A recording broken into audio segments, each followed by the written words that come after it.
पुणे येथे राहणारे अनुज पांडे आपली मैत्रीण पूजा हिच्यासोबत सांगवी पुणे येथून राहत्या घराकडे येत असताना त्यांचाच मित्र सुरजित सुरेश याने पहाटे फोनवर एका महत्त्वाच्या विषयावर बोलायचे आहे असं सांगून जकात नाका लोहगाव पुणे इथे बोलावून घेतलं आणि त्यावेळी अनुज याला कारच्या बाहेर बोलावून त्याची मैत्रीण आरती शिंदे हिला कामावरून का काढले असे बोलून त्यांच्याशी वाद घालू लागला आणि अपशब्द वापरून शिव्या देऊ लागला।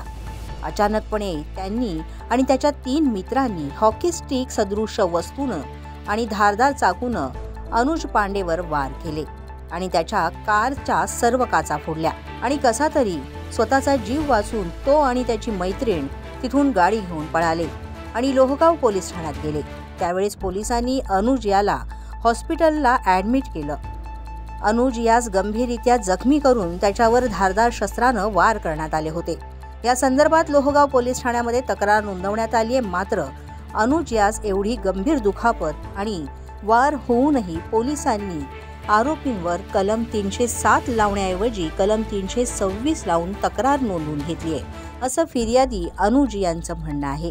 लोहगाव पोलिसांना अजूनही या घटनेतील आरोपींना पकडण्यात यश मिळालेलं नाही। पुण्यासारख्या सांस्कृतिक नगरीमध्ये अशा प्रकारे होणाऱ्या गुन्हेगार प्रवृत्तीला ठेचून काढलं पाहिजे।